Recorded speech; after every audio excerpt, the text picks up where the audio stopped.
పోయింది. ఇక కడప ఎవరి ఇలాకా కాదు.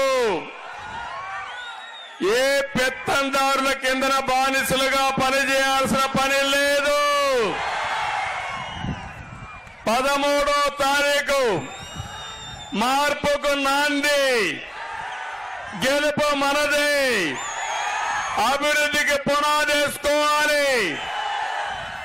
రాయచోట్లో ఉండే మీరు సిద్ధమా? తమ్ముళ్ళు, ఆడబిడ్డలు మిమ్మల్ని అడుగుతున్నా.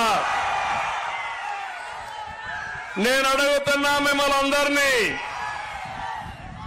ముఖ్యమంత్రిగా సైకో జగన్ అయ్యాడు. రాయచోటికి ఏమైనా పనులు చేశాడా అని మిమ్మల్ని అడుగుతున్నా. ఏదైనా అయ్యాయని మిమ్మల్ని అడుగుతున్నా.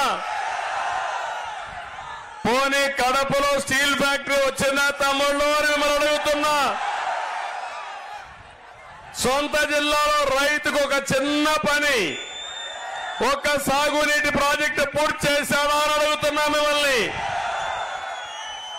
నేను ఈరోజు ఒకటే సవాల్ విసురుతున్నా. కిరణ్ కుమార్ రెడ్డి గారు సీఎంగా ఉన్నప్పుడు ఈ ప్రాంతానికి మేలు చేసిన వ్యక్తి, మళ్ళీ ఎంపీ అయితే కేంద్రంలో కూడా పలుకుబడి ఉన్న వ్యక్తి. తప్పకుండా ఈ ప్రాంతానికి న్యాయం జరుగుతుందని మీ అందరికీ విజ్ఞప్తి చేస్తున్నా. సొంత జిల్లాలో కరువు ఉందా లేదా తమ్ముళ్ళు అని మిమ్మల్ని అడుగుతున్నా. ఏవైనా ₹1 ఖర్చు పెట్టాడా అని మిమ్మల్ని అడుగుతున్నాను. కరువు ఉంటే అధికారులు వెళ్ళి జిల్లాలో కరువు ఉంది సార్ అంటే, మీ ముఖం కరువు ఎక్కడుందిరా? నా జిల్లాలో కరువు అంటే అవమానం అని చెప్పిన సిగ్గులేని ముఖ్యమంత్రి, ప్రజలంటే లెక్కలేని వ్యక్తి ఈ జగన్మోహన్ రెడ్డి అని చెప్పి నేను మీకు తెలియజేస్తున్నా. తమలో నేను అడుగుతున్నా, ఎన్నికల మేనిఫెస్టో జగన్మోహన్ రెడ్డి అమలు చేశాడా అని మిమ్మల్ని అడుగుతున్నాను. 99% చేశానంటున్నాడు. చేశాడా అని మిమ్మల్ని అడుగుతున్నా.